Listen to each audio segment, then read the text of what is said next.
Today I've got an easy key lime pie recipe that I want to share with you. I love to cook, and so when I run across a recipe that I really enjoy, I love to share it with you all. Now this recipe is not mine, but I will leave the link in the description where you can find the recipe.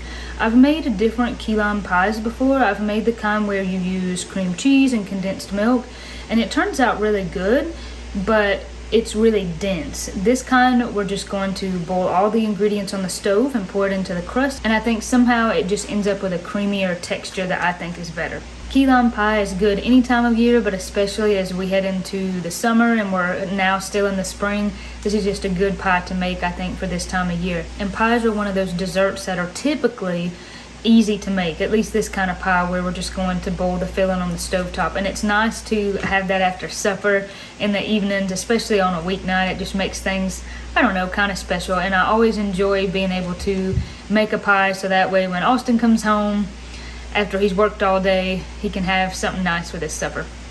So this is my dessert recipe book, and then I've got one for just regular food besides dessert.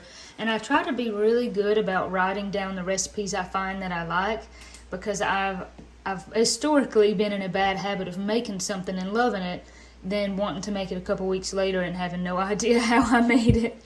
So I got it wrote down here in my book, and it's kind of corny and stupid, I guess, but I get so excited when I find a recipe that I really like, because then I know I can add it to my book. And I like just collecting different recipes. That's a recipe for pumpkin roll, which is so good, and I think my mom actually has a video about that. If she does, I'll leave that in the description. That was a buttermilk pie that I did not like. So as you can see, I've just recently started collecting my dessert recipes. Today I've just got a store-bought graham cracker crust, but if you were going to make a graham cracker crust for this pie, you would want to do that first. So you want a medium little saucepan, something like this. And we're going to add our dry ingredients first. So there's a cup of sugar, 6 tablespoons of cornstarch, and 1/4 teaspoon of salt. And then you want to stir that together, let that get incorporated a little. And I'll go ahead and turn the heat on, so the heat is already on, because we're about to add the liquid ingredients, and no longer than these dry ones will sit here. They're not going to burn. This is a cup of milk, cup of heavy cream, 4 egg yolks, and 1/4 cup of lime juice. You can use fresh lime juice, I think that tastes better, or you could use bottled lime juice, whatever you have. So of course this is the kind of thing where you need to stick with this and stir it often just to make sure that it's not going to burn to the bottom of the pot. The cornstarch that we put in here is what's going to thicken the mixture, so we're going to let this boil. I boil it for maybe 2 minutes. You just want it to get really good and thick. You don't want to take it off the heat too soon. And then once we take it off the heat, that's when we'll add our butter, our vanilla, and our lime zest. Once I see it getting this thick, I like to set a timer for 2 minutes, just to be good and sure that it gets thick enough. Alright, it's ready to take off the heat. Now we're going to add 3 tablespoons of butter, a tablespoon of lime zest, and 1/2 teaspoon of vanilla. This is when it might be easier to use the silicone spatula to help you out a little.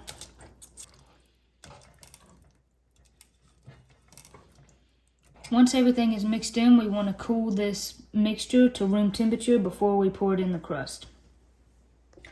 Now that our mixture is cooled, it's time to put it into the pie crust. You can see right there where it just barely started getting stuck to the bottom of the pot. But that happens sometimes, and it'll still be good. You gotta be careful and watch your heat, or else that happens. But as long as it doesn't get completely scorched to the bottom of the pot, it'll be fine.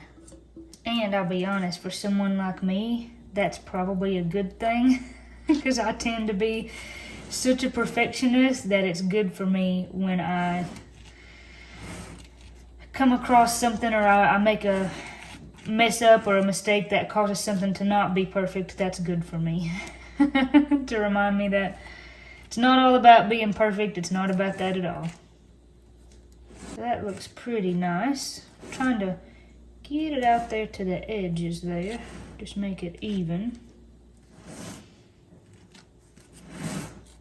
I've heard before that Amish people, sometimes in the furniture or other things that they build, they will purposefully leave a small flaw in it because the only one who really is perfect is God. And I think that's really neat. So maybe this brown mark can serve as that for me. So I'm going to put the lid on this and go ahead and pop it in the fridge. While our pie is firming up in the refrigerator, we can make some whipped cream. I love the taste and the texture of homemade whipped cream, and it's so easy to make. So you just want a cup of heavy cream. And this original recipe calls for meringue.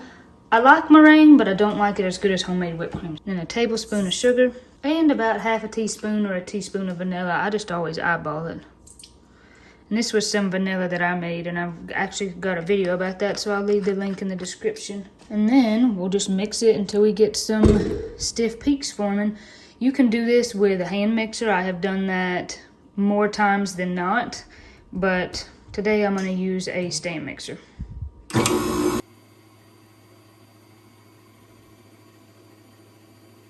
I did not realize the whole time my thing was not secured in there. Thank goodness it didn't spill out and make a mess.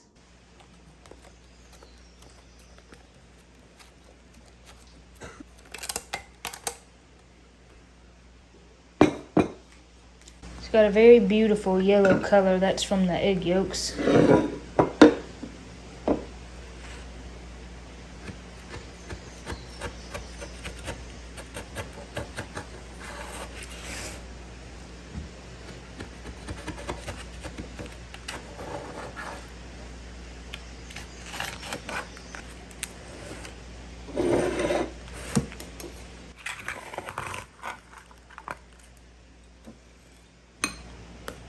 Get some whipped cream on there.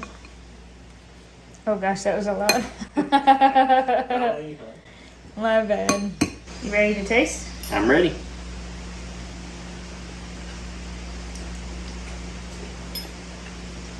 You like it? Yep. It's really good. Were you surprised to have some pie for dessert? I definitely was. It's a slightly different texture than usual. Well, it could have set up in the fridge more. But I wanted to go ahead and eat it. More like custardy though. You think so? Texture wise. That is one thing that I like about this pie is the texture of it is super creamy, but not super dense. If you make the kind of pie that has cream cheese and sweet condensed milk like I was talking about earlier, it's great. It's just different because it's a lot denser. This is not so dense. It's good. Pretty good. I like it. Oh, too. I think once it sits in the fridge all night, it's already pretty firm, but that'll probably firm it up just a little more. Yeah, I'm sure it will. Pretty good. Oh, very good. I'm glad you like it, darling. I like to make you good things to eat. Like I've said before, anything you make's good, so. Well, not always, but. Yes, always.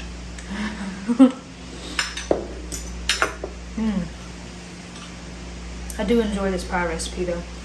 And like I said, I'll leave the link in the description because it's not my recipe, but it's the best one that I've found, the one that I like the most and tend to make. So you have to drop me a comment and let me know if you have made this pie before, or what kind of key lime pie do you like to make. Do you like to make one with the filling on the stove that you just pour into the crust, or do you like to do the one with the cream cheese and the condensed milk?